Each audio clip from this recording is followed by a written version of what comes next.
going on, everyone? Back with another episode of Sit Down here. I'm your host, Ernest. We got Jordan, and today we got former All Big Ten, Penn State cornerback, DB, Lamont Wade. Welcome to the show, baby. What's up, boss? What's up, fellas? How y'all doing, man? How y'all feeling? Yes, sir, man. We chilling, bro. Appreciate you hopping on the show, man. Appreciate you hopping on the show. Very excited. Got a lot of stuff to talk about, man. So I know this definitely one that me and Ern really want to get in, just because not just based off your abilities on the field, but just in terms of all the positive impact, a lot of things that you do off the field that may rub people the wrong way or may people who love you going to ride for you, all of that. So we're going to talk about all that, but we want to start from the beginning, man, taking it back to the city, man, Pittsburgh, Pennsylvania, but more specifically, Clarendon, Pennsylvania, man. What was it like growing up as a kid, Lamont Wade? What was it like growing up in your shoes in Clarendon? Man, shoot. One thing about Clarendon is, man, it ain't really a lot out of here. I ain't gonna lie, man. Pittsburgh, we're probably about like at night on a good night, 15 minutes, 15, 20 minutes from the city, during the day with traffic, 25, 30. But it ain't really a lot out here. I think we got more bars than actual stores for real. So growing up was kind of like rough trying to, figure out. I came from a family, I had my family on my mom and dad's side. Came from a good upbringing and everything, but just the streets, the environment around you, a lot of stuff that you seen, a lot of stuff that you was around, wasn't a lot of positive role models to look at. It wasn't a lot of positive influences, you know what I'm saying? So you gotta kind of find a way to be something different. You gotta rise above your environment around there. So for sure. Thanks, man. We definitely gonna touch on that, man. So. For sure. So talk about, how you came to play football, man. Everybody's story and how they played a little bit different, So just let us know. Shit, dang, I think I played flag football when I was 4, but like when I was growing up, Clarendon was just like a football factory, football town. It's like there ain't a lot to do here, so the kids are playing football, right? I think I played flag football when I was like 4. I first got in the pads and I was like 5 years old. I think by the time I was like 6 or 7, I won like an MVP award on my like 8U team, and after that it kind of just took off after that, for real. Like you mentioned it, growing up in a place like Pittsburgh, football factory, was that something that you immediately loved, or was it something that you were just good at? And then like a lot of people, especially like growing up young in the hood, like you growing up and you good, like everybody gonna be like, oh no, he the next one. Like, did you fall in love with it, or is it just something that you were just good at? I felt like I had a love. It was a tremendous love because, like I said, all I knew really was football. That's kind of what I grew up seeing. I seen my god brothers, my big cousins, going up through the little league program and then getting to high school and then seeing how turnt the games was, the assemblies, all that stuff. I fell in love with all of that, man. And just to see how our city came together behind that sport, it kind of motivated me to want to be like that guy to kind of take the helm. So. Thanks. We talk about you a little bit outside of Pittsburgh, man. I know you said Clayton, Pennsylvania. Clarendon. My bad. Clarendon, Pennsylvania. So not too many people like me. I just didn't forgot what it was. But so talk about how like the football is there, because not many people know. You just said it's a football factory, so people may not know how much of a football factory it is. So is that because of the Steelers, or like you said there's nothing to do there, but like where does that really come from? Facts. So it kind of really what really put this city on the map was whenever my high school went. Tyler Boyd, he now in the NFL. He played with the Titans now. He was with the Bengals for all them years with T and Chase. He was kind of like the unsung hero in that offense with Burrow and everything. But he was his freshman year, I think we won 4 straight state championships. We went 66-0. Had the longest active winning streak in the country. And that's kind of what brought the attention and all the license. And then I came right after he graduated. I kind of got put into a spot where we were freshmen. There wasn't a lot of they were all in one class, so we had to play right away. We jumped right into the flame. So it kind of like from there, it kind of just took off. And then a year after that, I think my sophomore year, my freshman year, it was a down year. In our sophomore year, we led the whole entire country in scoring, like the points per game, all of that. Oh, my stuff good. Okay, we good. But we led the whole entire country in points per game and everything. And we had, I think, about at least 8. We put at least 8 dudes in college. But the thing is, though, when we're putting like 8, 10, 12, 13 dudes, in college from teams, we only got 20-something kids on the team, 30-something kids on the team. Yeah. So, it just kind of kept building from that, honestly. Dang. And so growing up, I know you were saying, like, watching all the people come before you, especially someone like Tyler Boyd, who ultimately ended up going to the NFL. Like, what was the moment for you? Because obviously you ended up being a 5-star recruit, one of the best players in the country. Like, what was that moment for you that you realized, like, I'm pretty much better than the rest of my competition, and I can take this thing farther than a lot of other people? I ain't gonna lie, I had that moment. I had that moment real young for real. I was in 7th grade. It was the summer I was just got out of 7th grade going into 8th grade. And the high school team had called me up for a 7-on-7 at one of the 7-on-7 tournaments. Like I said, I'm going to 8th grade at the time. This is the time where Tyler and them was in school. So I went to one of their 7-on-7 tournaments, played with them, and I got an interception that day. So I was in 7th grade at the time, going to 8th grade, you know what I'm saying? We on a winning streak. I'm up there. Feeling himself at that. Yeah, we up there playing 7-on-7. I got an interception. I'm like, oh yeah, this might be it. I think this might be it for me. Bro, I already know how hype you was. I know you talk about, I went to 7-on-7. I got a pick. Middle school, bro. Yeah, that's what looked like the biggest jump, bro, from middle school to high school, bro. Yeah, I got my foot in the door. I was an early bloomer. Like, I was one of those kids who was like, I wore a size 12 in like 5th grade.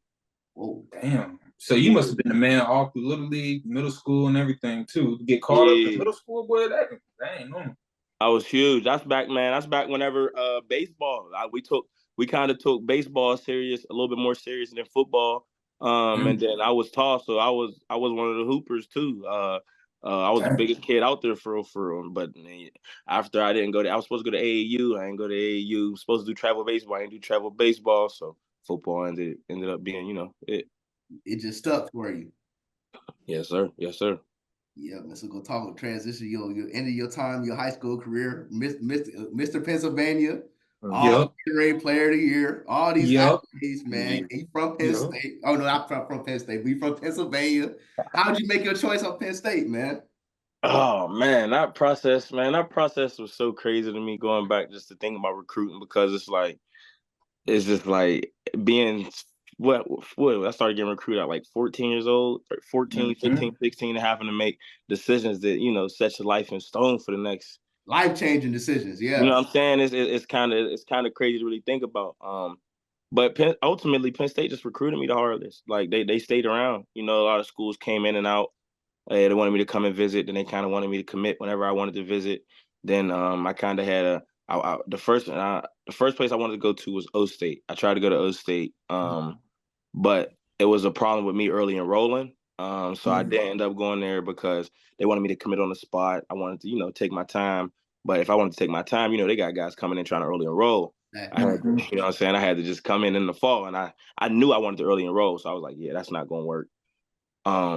Tried to do the same thing with, I think, Tennessee, but I think their coaching staff knew they were falling apart because the year after that, their coaching staff was completely dismantled. And, like I said, just Penn State just kept being consistent. And they was there at the end. Man, I'm gonna keep it a buck, bro. I respect that answer, but you a 5-star recruit, bro. Best players in the nation, bro. Could pretty much went everywhere, bro. Yeah. I understand Penn State was there recruiting you hardest, but how did they land? Because Penn State, they at this time, they not known for landing big time 5-star DBs. So you could have went places who are notorious for putting these DBs in the league. Right. Ultimately, what was that one deciding factor, or what were the deciding factors that made you want to stay home though? I'm not gonna lie. Terry Smith, T. Smalls played a big role in that. I kind of felt like, I had a hometown guy, that was able to be there, to facilitate my growth.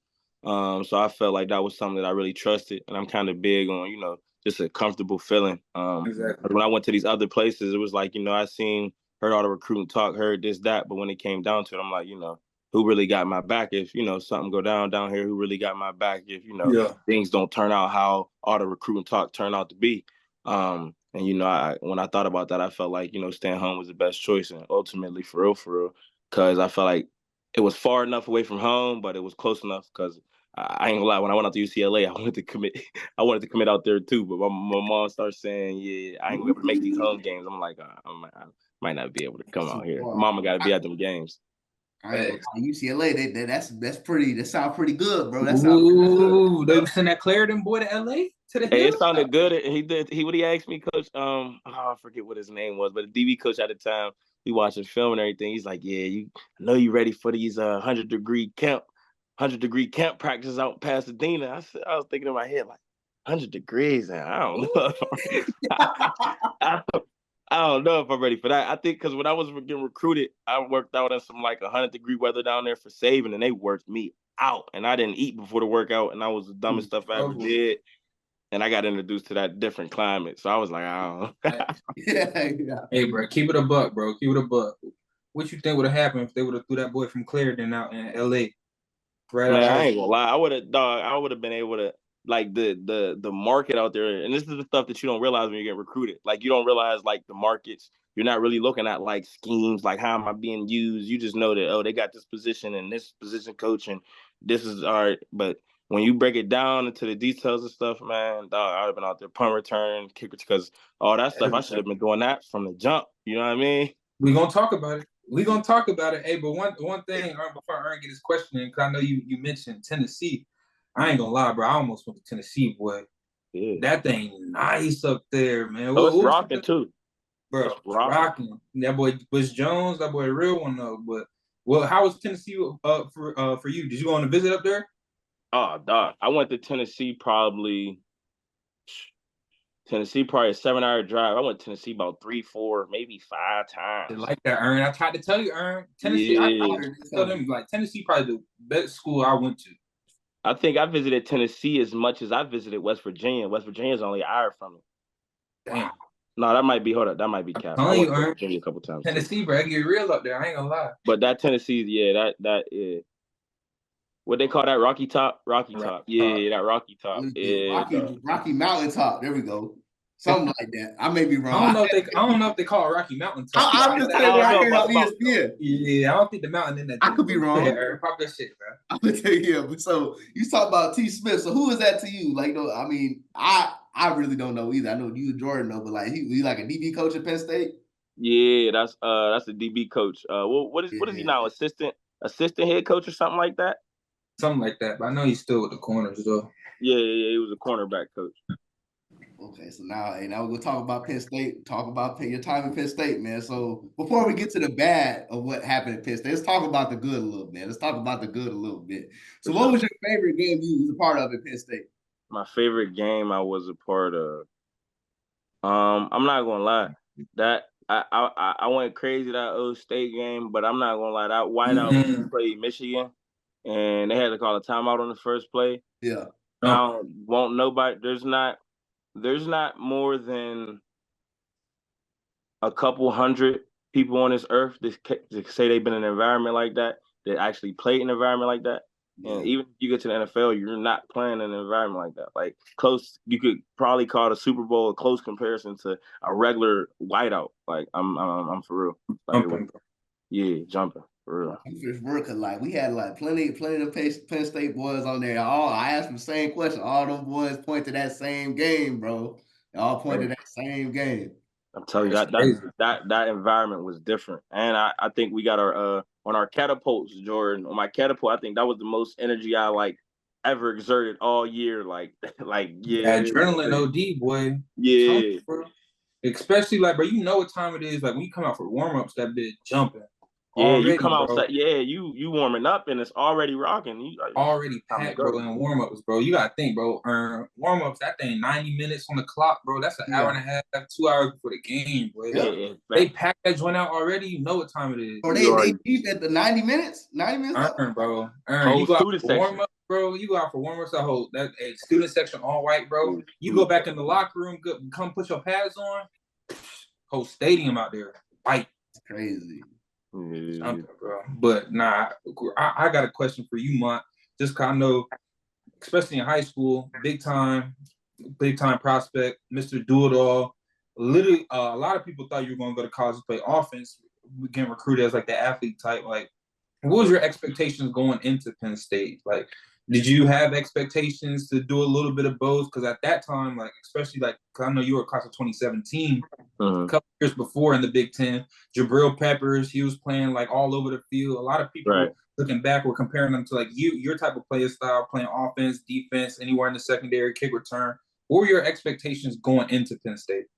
Yeah, that's one of the biggest things. I definitely was expecting to have a bigger role on special teams when I came in. And I definitely was expecting once I, grasped the defensive playbook, which I grasped that pretty early. I was takeover king my first semester, my first spring ball semester when I early enrolled, I was takeover king. So I grasped that pretty early. So I was expecting, a little bit more offense, a little bit more special teams. And then after that, Moorhead left, Huff left. So, you know what I mean? And kind of that's how that business go. So that was a part of your recruiting process in terms of like Moorhead and Huff, like how they were going to use you in terms of that? Man, I see Moorhead. So we took I do 7-on-7. I coach 7-on-7 football. We take kids to colleges and do visit stuff. I went up to Akron to see Moorhead. Moorhead tell me to this day, like, man, you one of the best offensive players I ever seen, man. I'm so upset that I wasn't able to get you on offense. You should have played running back in college, like Moorhead. We had the whole conversation with Moorhead already, for real.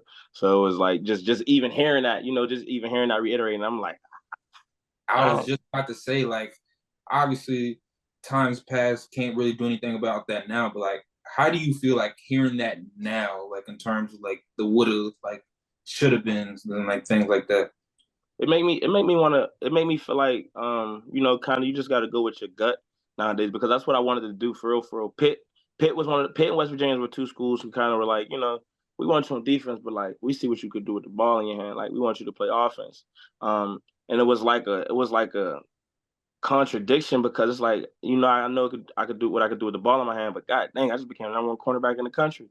Like, how am I going to be the number one cornerback in the country and then not go to college? And you know what I'm saying? So I just it was a little bit of outside noise, a little bit of influence here, influence there, instead of what I really knew that I wanted, which was, had that ball in my hand, because I wanted to win. I know how to win. I'm a winner. I always grew up winning. So I felt like having a ball in my hand, I could affect the game way more. More control, for sure. For sure. So then, my next question to you is, you had your freshman year at Penn State, then you go to your sophomore year, then after your sophomore year, you hit that portal. So now here we go. Hey, walk with me. Hey, okay. What you know now, everything, the schemes, everything, how everything shook out in your career, would you have, stayed in the portal and left Penn State? You on your shit today, boy.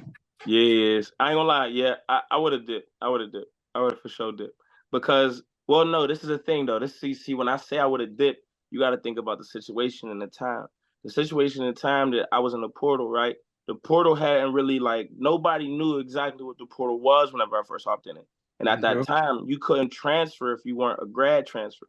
So you only could be a grad transfer and play right away. So if I was a transfer, I would have still had to sit out a year and then be eligible next year. So it's like, at that time, I wasn't leaving. If the rules would have been able to adjust, but the rules weren't adjusting. So I can't really say that. But if I was to leave, the crazy part about it was that the first person that called me was my recruiter from O State, Luke Fickle. I was going to go to Cincinnati, I promise you. Then that was that year Cincinnati started turning up. Wow. With Kobe, Sauce, Defoe, Derek Forrest, James Wiggins. Yeah, they all in the league. Yeah, that was that year.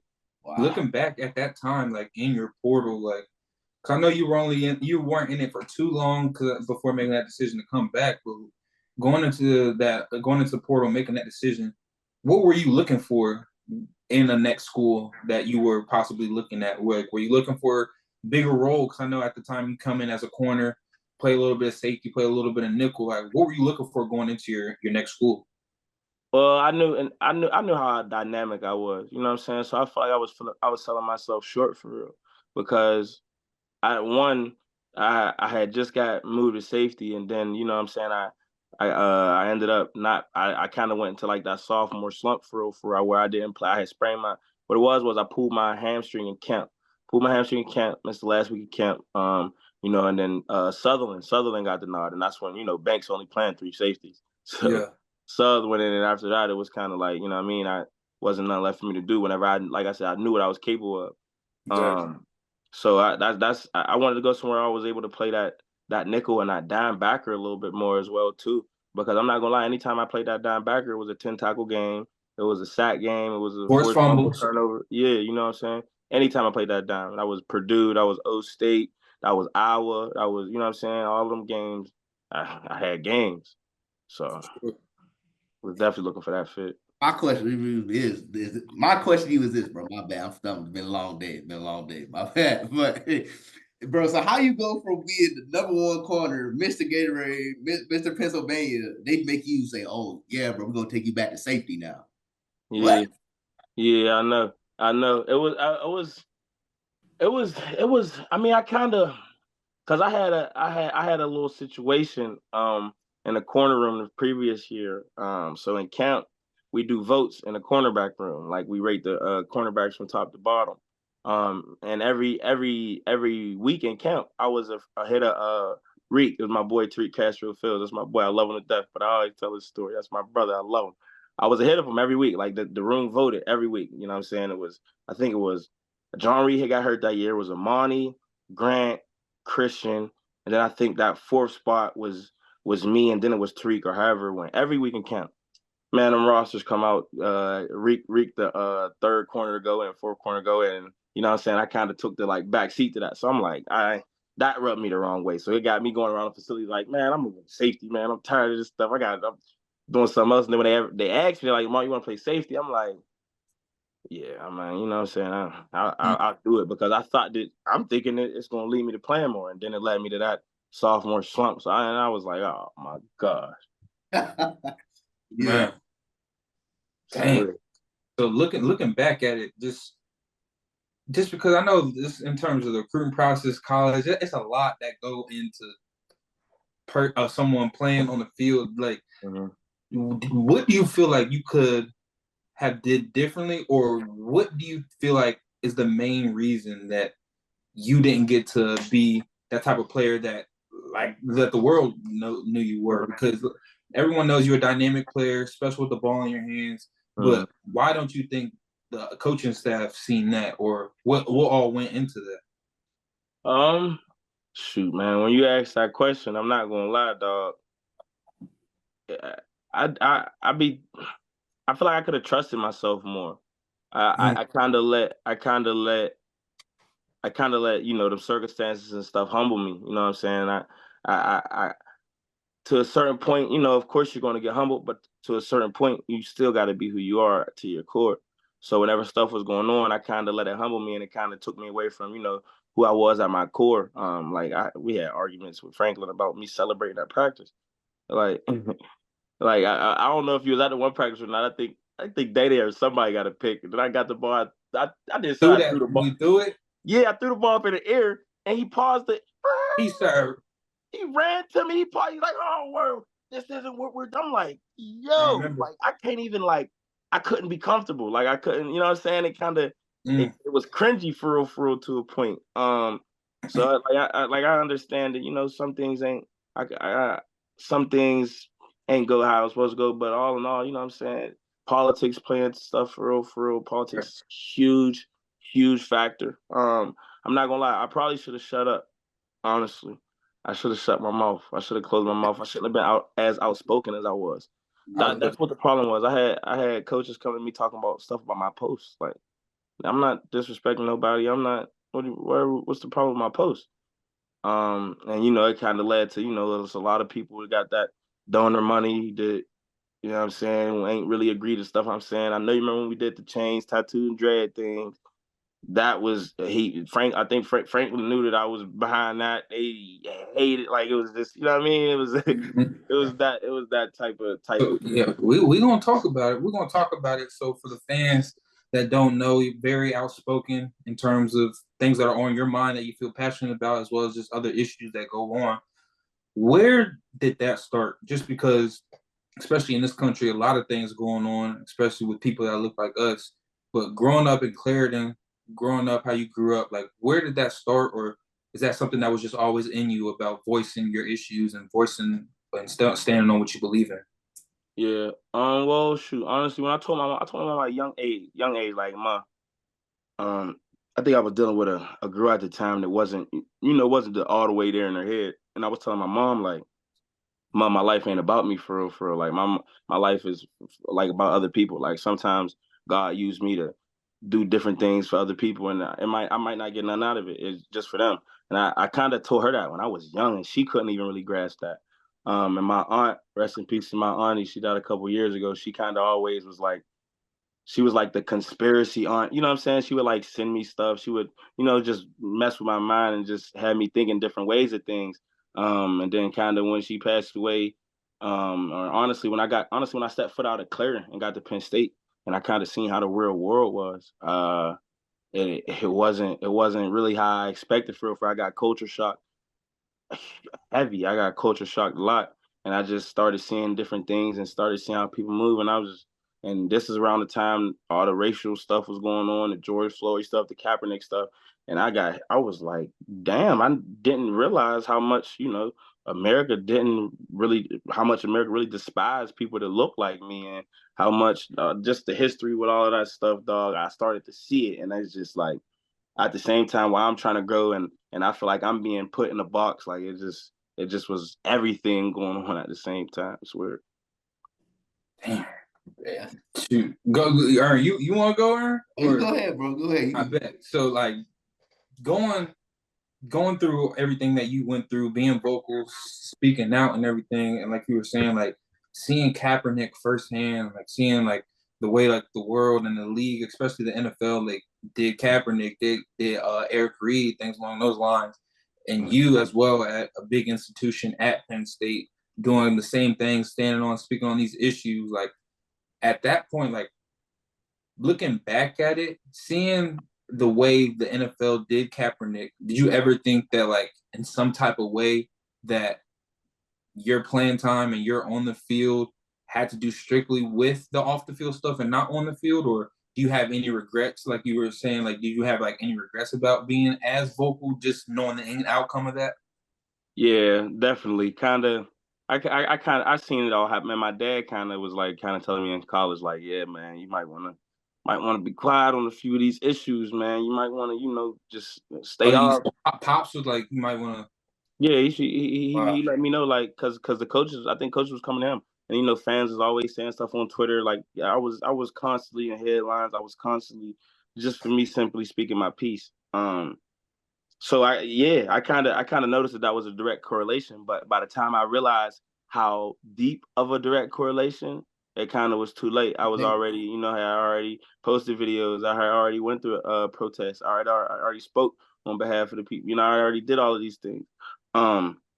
So I once I seen, I kind of was like, all right, I get it. Like, and I had to be okay with that because when you being a freedom fighter, you can't just be like, okay, freedom could wait, or nah. It's some people out here that's really care about the stuff that they fighting about. Some people out here that's really passionate about making changes in society and stuff like that. And everybody wouldn't understand because that's not everybody's role. So it had to be on me to just take that. It is what it is. Going to Penn State, because I know you mentioned it's a culture shock, going from Clarendon to State College. Do you feel that it would have been the same way if you were speaking on these same issues, but you were at another school? Say, for instance, you're at a FAMU, like where Ernest goes. Do you feel that your career would have been different if you were speaking on these issues at a HBCU versus at a PWI?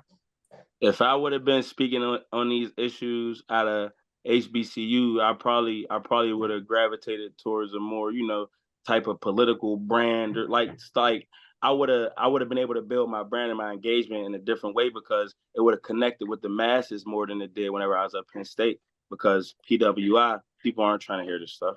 Let's be real. And let's just be real about it. People ain't trying to hear that. There's people who profit. They go to that school to go out there and go hit somebody. That's what they want you to go do. You know what I'm saying? That's it for real. So let's shut up and kind of when that LeBron thing happened, when they shut up and play ball type thing, I kind of took that. And when I seen it, I'm like, what you mean shut up and play ball? Like my opinion don't matter because why? I'm educated. I do my research. I read books. You know what I'm saying? So right. Yeah, but, man.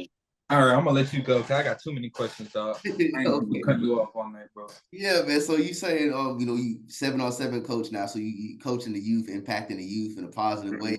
So what is your all the life experience you had playing football, life outside of football, what advice would you give to the young football players now on how to deal with the politics and stuff that you dealt with at Penn State?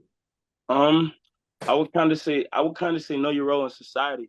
Know who you are truly. Like understand what's your purpose. Like, are you a football player? Are you just a football player? Are you a football player? Are you a musician? Are you an activist? Are you a you know what I'm saying? Understand that and kind of if you don't, then figure it out. Once you're able to kind of figure that out, then you could kind of know that like, all right, well, I want to do bomb music, but like, all right, I can't have my music sounding a certain way, so I gotta, or I want to do bar activism, so kind of let me get into politics the right way. Kind of just understand the landscape of everything that you want to do and understand the place that you're going to. How can they complement? How can they give you resources to just you being you, honestly. Man, I know that's the advice that you would give to the younger kids. What advice would you give to your younger self, knowing everything that you know now, knowing everything that you've been through? What advice would you give to your younger self in order to probably have the path that you envisioned and probably everybody else from the city envisioned? Part of that, honestly, I was what I just said. I would tell that to my younger self to kind of get a grasp on me. I wish I would have knew myself a little bit more when I was younger. And it's hard to say that at 17. Now I'm 25 years old. You know what I'm saying? You go through a lot in those years, but I kind of wish I wouldn't have let, how Nipsey said, I wouldn't have let a hard time humble me. I kind of let a hard time, humble me too much. I would have told myself like, no matter what happened, like you going to trip, you going to fall, you might even hit your face, you might bleed, you might got to get stitches. But like at the end of the day, you got to get back out there and you got to still be you. You can't go back out there being who they want you to be. And I kind of took that approach of, I'm trying to find a way to be me, but I'm putting myself in this box, and I shouldn't have put myself in that box. I still should have been able to, be my outgoing self. I still shouldn't be able to do all that. So I kind of would have definitely told myself to dig into knowledge of self first and foremost before even stepping foot in a college party, before stepping foot in a frat, all of that. Real. Man, and Aaron, I got another one, bro. I'm sorry, bro. Just want to rewind it a little bit because going into college, I know you expected your son. How was it dealing with that in terms of bringing your son into the world while still trying to focus on your dream, focus on your path, still finding yourself on the field as well as off the field? Yeah, that was a huge twist for things too, because man, at the same time you trying to figure out life, you bringing a life into the world. So it's like, how am I supposed to raise a man whenever I'm trying to figure out how to be a man? You got to man up at a young age. You got to, just be okay with what you did and understand that at the end of the day, you're setting the foundation for the, next generation regardless. So I kind of tried to find a way and, being okay with, not being there all the time. Being okay with this is what I got to do for right now because I'm trying to see bigger picture. And that's where I'm kind of, trying to get back to and understand because I've been here. I've been past couple of years. I've been around. I've, 24/7, 365. My son see me, call me, be around me, and that kind of make me feel real good about things. But that part of it was, that was because I think that happened my freshman year. And he came out the beginning of my sophomore semester. So I was young. Got thrown right into the mix with a lot of stuff, and I just had to. I didn't know what to do. I got a little bit of advice, but I really just had to figure it out. I had to figure it out by trial and error. That's facts, bro. So we talked about the portal a little bit. So what was your decision to stay? Was it more them convincing you, or more you looking at your realistic options outside Penn State?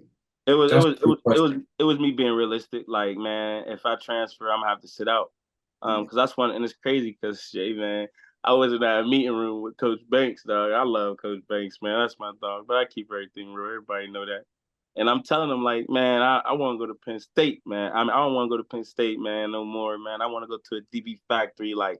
And he kind of hit me with the, what's a DB factory?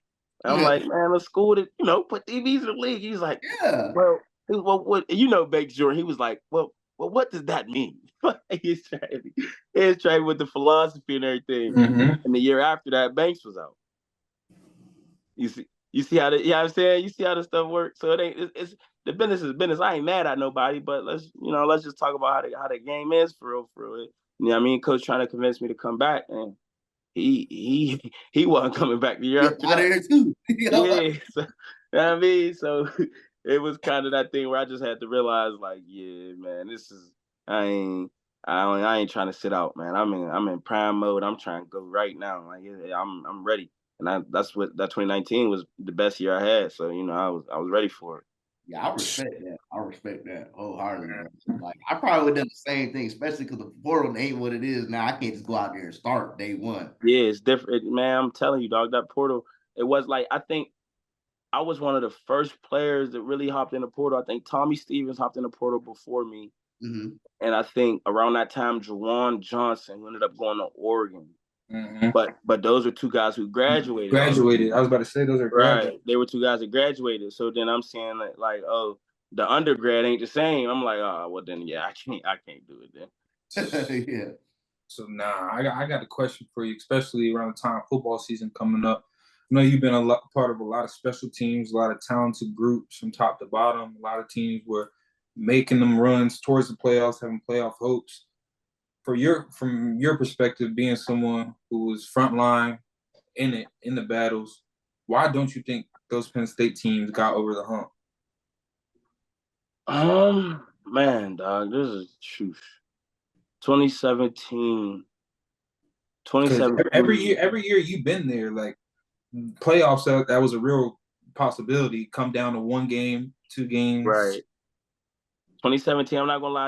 I think honestly, I think some of it came down to, and some you can see it out there on the field. It came down to like the team's philosophy, just basically the team scheme. And there were certain things like I think O State one year they did something where they had a trips in a boundary, and they motioned Garrett Wilson to the field to see if he was a man.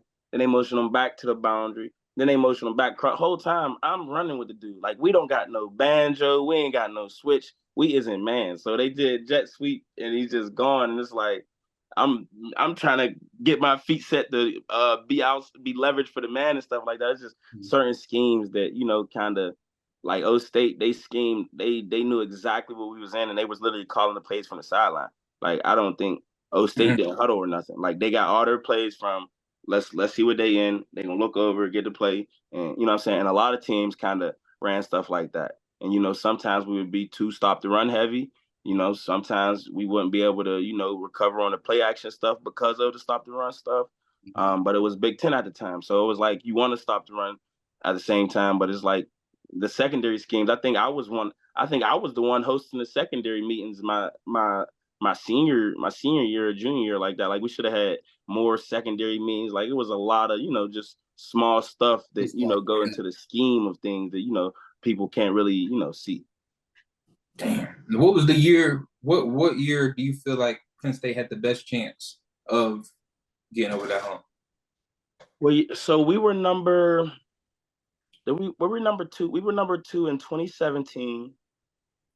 Damn. Before we lost to O State, whenever Saquon returned that kick, we were number 2 that year, and we had lost to O State. And that I think that was the game that put us out contention, because if we had won that year, I'm not gonna lie, that year we probably would have. That probably was the best year, because we would have won that O State game that year. But you could say the same thing for 2019, because I think 2019 we were top 5. That was the year I think we got up to number 4 and lost to Minnesota that next week. Yeah, exactly. We got up to 4, and then we lost to Minnesota, and it was like that Minnesota game was so huge, dog. And you could tell they knew we would stop the run. They was play action. They act like they was running the ball, pull that thing out. They had what's his name, Bateman. Mm-hmm. Yeah, they had Bateman and the other kid. They had our team that year. So it was just always that one game. But 2017, I feel like that year was Saquon, Mark Salm. I feel like 2017. But like I said, it was both the same exact thing both years. So it's equal. You can kind of say the same thing. Couldn't get to Ohio State. That's who the real problem is. Just keep ass Ohio State. I'm telling you, that their scheme is amazing. Like, their scheme, like, you could tell they know exactly where to put their players at. They know exactly how to utilize their players and stuff like that. That scheme of state is they got hard the to beat. talent to use the scheme. You gotta have the thing, Aaron, about that, especially Mont's freshman year, this is my senior year, up big that game, his freshman year, up big sophomore year. Yeah, they came back. They come back and win. We was up 17 points in the fourth quarter, I think. Up double digits, bro, falling apart, bro. At that point, is it scheme? If you falling apart, is that scheme? Well, I ain't know yet. Y'all was blowing lead. I ain't know that. I knew y'all just lost. Big leads blown. Double digits, Aaron. Second half. Yeah, leads blown. Yeah, I don't know what Franklin got going on, bro. I know that's y'all boy, man. But damn, all them blown leads, shit. No, man, that's true. That's how the table turns sometimes, bro. That's how it be sometimes, man. For real, dog. Especially when you playing teams, them O State Michigans, you can't slip, you can't miss one beat. Them games, you can't. You can't. Yeah, dang. Hey, but nah. My last question before we get into a little rapid fire thing, just because I know you a man, many talents, many interests. Where did the music, your love for music, come from? And how'd you get into that? I first started doing like gospel rap back when I was like 10 years old. I was performing at churches, doing little shows at churches and stuff, going around the city doing stuff like that. So that's kind of where I fell into it at. And then after that, I kind of got older and then just stuck to the music. The music kind of was like my diary. It's kind of like my, I'm saying, I'm able to express my best way for me to express. So that's where I feel real comfortable with that part of it. And so now this is my final question. So despite all that, you went in at Penn State, man. All the good, the bad, the ugly. You put yourself in position to make it to the NFL, man. You were able to make it on the Steelers. So talk about your time with them and like what happened with that. Man, dog, I got that Steelers was good. I like the Steelers, man. Tomlin a real good dude. That's a place a lot of people want to be. Like a lot of NFL players want to be with the Steelers because of Tomlin. Just Tomlin keep it real. You know what I'm saying? You know exactly where you stand at with Tomlin and everything. He's a real stand-up dude. But it ultimately came down to the GM coming up to me and telling me, "Hey, Lamont, Lamont, if I got to choose between an unvaccinated player and a vaccinated player, I have to choose the vaccinated player." Shut the bro. Come on, bro. You think I'm playing, Jay? Come on now. I'm like, man, I got religious reasons. I got these type of reasons. He's like, yeah, Lamont, I understand, but sometimes we have to listen to the science. Bro, that's crazy. Yeah. Bro. Hold on, bro. Aaron, bro, you just heard what this man just said, bro? Bro, yes, bro. So you saying, bro, I got a family to feed. This is my lifelong dream. Hometown, Pittsburgh kid, Clarendon, PA. Chance with the Steelers, bro. Balling, hooping. Because, bro, like, bro, all my dogs, bro, I'm getting the Twitter updates, bro. I'm seeing you balling in training camp, bro. I'm seeing a good camp. You had like a pick or something or some turn. I had two interceptions in camp. I dropped 2 interceptions that was right in my hands. And I had a forced fumble in the preseason game. I had a forced fumble in camp too. And you saying, and this my time, bro, hometown kid put on NFL, bro. You saying because I'm not vaccinated? Yeah, that got me for real. That really got me, man. Because I just wasn't comfortable with the vaccination stuff, and I ain't feel like for me and my soul, it just didn't feel right for me because I knew that I didn't want to get it for what? For I never had to worry about them type of vaccines or stuff like that. And like I said, I got my own religious reasons. I got my own moralistic reasons. Like it's just not that they took too fast for them to make that vaccine. Like it just wasn't, it was too much. It wasn't enough information out there on the vaccine. They just were saying, here, we got it. Now it just was too much for real. And I kind of understood the whole thing behind 2020 because 2020 was a year of, man, you can't even, some people can't even really begin to start to explain how their 2020 went because some people kind of don't even remember how messed up 2020 was. But I just kind of seen how the scheme everything was and how the climate of the world was going and everything and how they were like pushing certain things on certain people and it just ain't sit right with my soul for real. It ain't sit right with me. I prayed about it, cried about it, prayed about it, cried about it. I'm telling you, I probably prayed, cried almost every other day about that because I knew that was going to be a huge factor. But I kind of felt like I kind of was trying to tell myself that like I had a good count. Like I know I did more. I did more than the drafted safety that they brought in. Other dudes they brought. Like I did. You know what I'm saying? I'm up there with. So I know that I'm like at least I'm gonna get on P squad. At least I'm gonna get on P squad. Then the coaches kept. Then whenever one of my DB coaches came to me, this is one of the coaches that don't really even talk. He like, wait, man, I know you want to feed your family. Like, man, what's going on? You don't want to get shot. Doctor saying something to me. Tomlin said something to me. He briefed it. The thing is, Tomlin really didn't. He kind of knew how I felt about it. He said something about it and kept it pushing. Doctor saying something to me about it. Coach saying, everybody saying something to me about it. It didn't feel right with me. So, do you think that impacted your playing career in NFL? Not getting the vaccine? What? Think I impacted? That's 100%. Well, after you have the Steelers, because maybe sometimes some team won't value it as much as the Steelers did. Man, listen, I probably got 15 different calls from teams, and they all ask the same thing.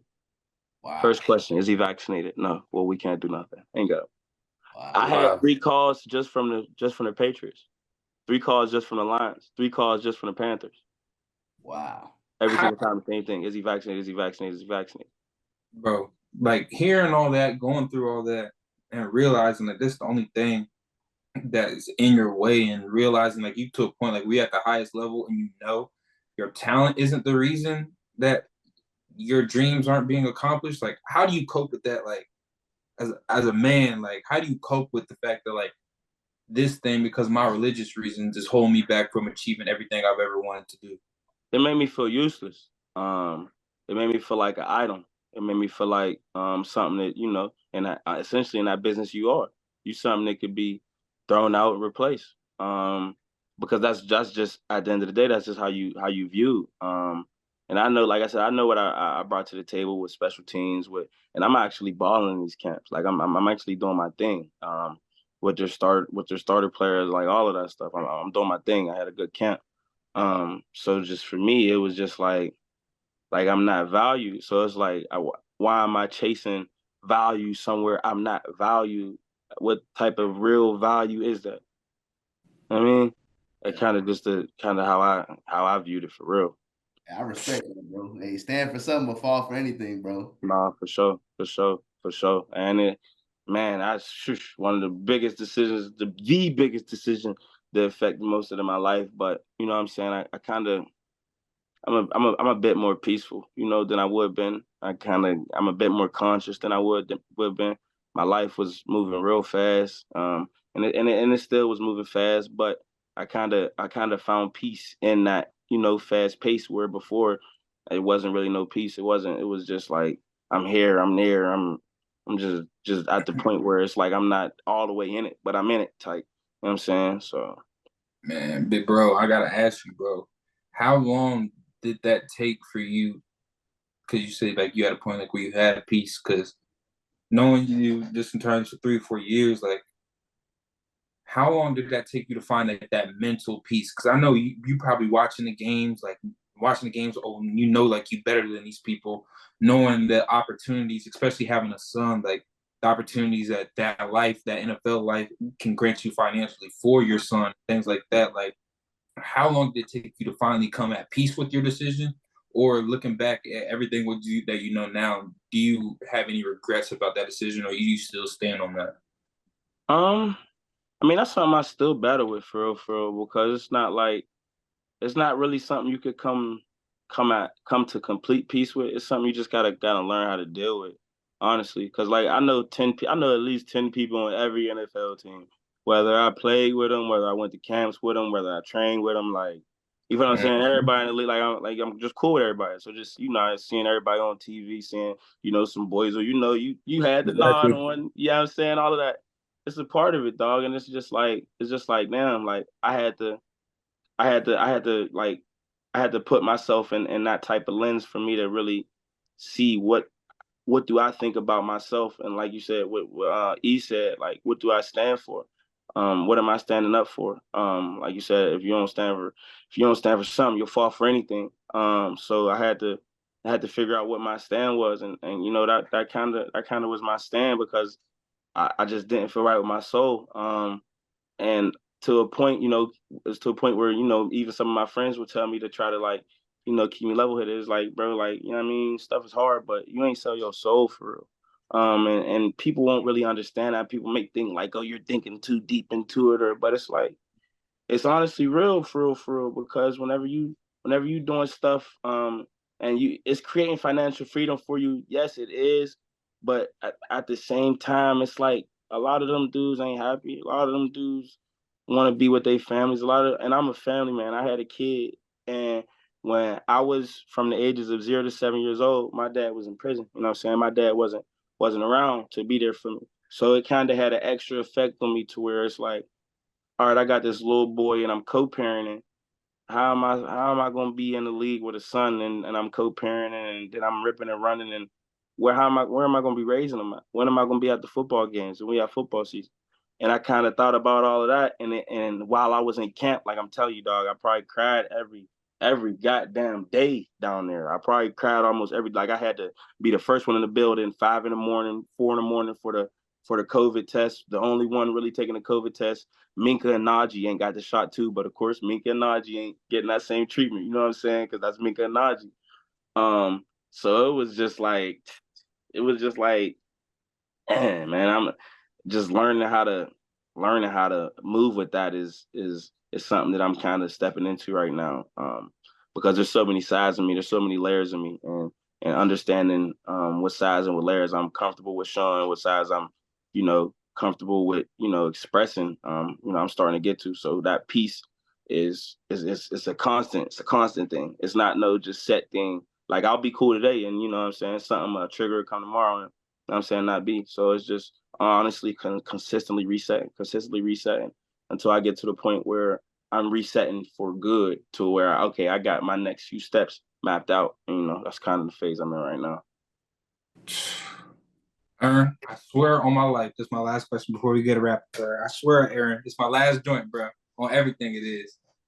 Just because, like, I feel so much on what he's saying, and like, I know we touched on the advice like he would give to the younger ones, but like heart to heart, like experiencing. Obviously, your son can be whatever he wants to be. He can be more than an athlete. But if your son decides to follow the path of his dad, how do you guide your son, knowing everything that you know and everything that you've been through in terms of how they're gonna view him? Because I'm pretty sure, especially at an early age, like there was probably people in your city, probably from Little League, saying, "Oh no, that's the one. He gonna take us out." And like they're not looking at him just as a kid and like a real human. They looking at him as a dollar sign and as profit and as, come on, bro.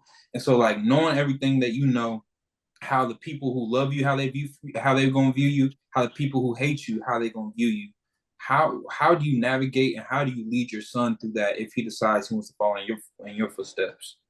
I feel like everything I've been establishing in my son the past few years is exactly what he needs, and what I've kind of been establishing in him is just honestly knowing yourself and focusing on you in the present moment.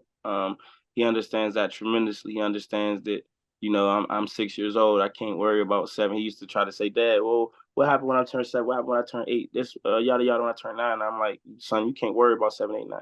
You gotta focus on 6. You gotta focus on present moment now, and you gotta know yourself." And even things to where whenever he'll cry, like I'll be like, son, you ain't supposed to cry, but like I will tell him, like, if it's something wrong, yeah, you allowed to cry, get that out. Because when I was young, you know what I'm saying, I wasn't able to hear that sometimes, because when you're dealing with emotional problems at that young age, you're not really sure, you know what I'm saying, you're not really sure if who you could cry to, or where you could cry at, or how you comfortable. And I feel like me creating that comfortability with my son will make him feel more confident in, his emotional intelligence and himself, and being able to, express his emotions, if he gotta get something out, or knowing the right time to speak, knowing the right time to shut up. All of those things. And it's kind of like I understood those things, but to a certain degree. You know what I'm saying? Like I was getting a little bit of input, but the thing is with me, I'm so philosophical, I'm so metaphysical, that like if you don't really break down to me exactly why I need to do those things, then I'm gonna bump my head first until I figure out why I gotta do these things. The thing what I could do with my son is I break exactly down to him exactly why. Like, all right, this is what you are, but this is the reason why you are this, or you know what I'm saying? I break it down to him to the point where he understands, he grasps like the concept of growing. You know what I'm saying? Yeah, of just being, honestly. Yeah. Hey man, sound like you being a great father, man. Sound like you being a great father to your son, man. I'm trying, man. I'm trying. He upstairs somewhere. I don't know where. Yeah, he just came down.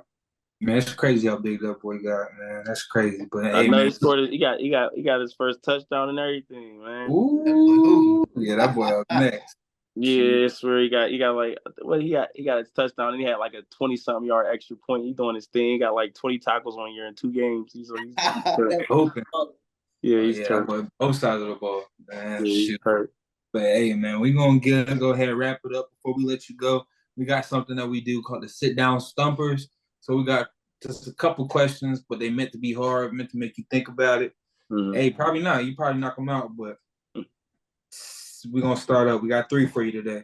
Since 2000, we don't got to go all the way back, but since 2000, who the top 3 players to come out of Pittsburgh? Damn. Come on, man. Since 2000? Since 2000. Top 3 come out of the Bird? Come on. Terrell Powers, number 1. Ooh. From Pittsburgh. I didn't know that. He's from Jeanette, but that's Whippeal. So anything Whippeal is the Bird. Yeah. Terrell Powers definitely number 1. Who's my number 2? I like number 2. TP is. I'm not gonna lie. T Boyd is number 2. Okay. 4 state chips. Yeah, T Boyd. He gotta be somewhere. Yeah, I was gonna say T Boyd. T Boyd is number 2. Terrell Pryor, T Boyd, and I gotta go with I'm not gonna lie. I gotta say Revis. That man was Darrell Revis was 3rd. Damn, but Pittsburgh loaded. Cause I'm thinking about effect at the high school level. Don't get it wrong. Darrell Revis. Oh, just strictly. Yeah, okay. Yeah. I'm thinking about the effect that they took from the high school level to the next level. Yeah. I feel like Terrell Powers was the craziest because he could have went in basketball or football. He went to O State to play quarterback. He ended up being a receiver. He could do, you know what I'm saying? That TP was, and he did that in the league too. So. Yeah, I think, I gotta, yeah.